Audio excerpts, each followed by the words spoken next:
Mais j'ai cru entendre que c'était les 50 ans d'immigration. Je voudrais m'adresser à ceux qui, au-delà de la force de travail déployée dans la rudesse de conditions de vie peu enviables, ont été un réel moteur de développement économique et urbanistique fondamental pour notre pays. M'adresser à ceux qui étaient venus pour ne pas rester, normalement, mais qui, 50 ans après, ont offert à notre pays un demi-million de citoyens nouveaux qui sont devenus constitutifs de notre ADN et de la richesse de notre patrimoine, tant humain que citoyen. Et donc à tous ces grands-parents, arrière-grands-parents de la première génération, souvent anonymes, modestes et invisibles, mais passeurs de valeurs inestimables et fondateurs de familles impressionnantes de sentiments forts, je voudrais juste dire, comme d'autres ont pu le dire depuis quelques jours, merci. Merci au nom de ce pays qui est venu les chercher, hélas au départ peut-être moins pour eux que pour le rapport manuel, leur dire merci pour tout ce qu'ils ont fait, tout ce qu'ils ont été, tout ce qu'ils ont apporté à ce pays.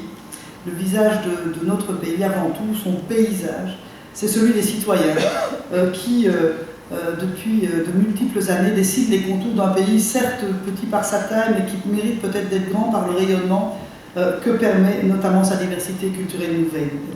L'identité belge n'a jamais été une évidence statique, elle est à chercher. Elle est pour moi la symbolique des défis du XXIe siècle, ceux de la mixité et l'appel au métissage de nos populations, celle du pluralisme politique on connaît, mais culturel et religieux, qui est aussi un enjeu fondamental de ce siècle. Et c'est cela, non seulement le but de cette matinée, mais aussi des prochaines 50 années. C'est faire vivre le modèle de la diversité réussie, généreuse, respectueuse, curieuse, réciproque, la défendre contre tous les racismes, contre tous les populismes, contre tous les simplismes, contre tous les replis identitaires. C'est faire réussir cette véritable révolution des mentalités, je pense. Et voilà pour conclure, comme certains l'ont dit avant nous, je pense que nous devons apprendre qu'il est possible d'aimer ce que nous sommes sans haïr ce que nous ne sommes pas. Je voudrais seulement que le dévouement et le militantisme de la communauté marocaine en Belgique depuis les premières vagues migratoires jusqu'à aujourd'hui, ainsi que ses sérieux efforts pour bien s'intégrer dans la société belge sans renier ses racines marocaines, constituent autant de raisons d'être fiers.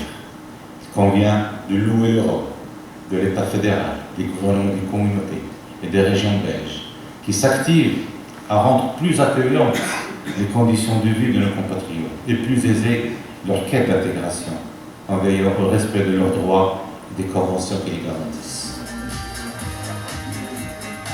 Si on fait simplement une comparaison avec un pays qui nous est proche, qui est celui de la France, où on a une migration assez parallèle, assez similaire, vous ne rencontrez pas de ministre d'origine marocaine, vous n'avez pas de présentatrice au JT de TF1 ou de France 2 d'origine marocaine.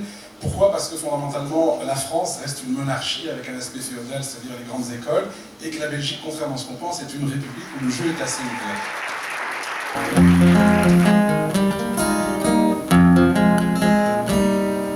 Mijn papa is te zoet en mijn moeken is soms een troet. Mijn broer speelt Ger de stoer en ik de gekke.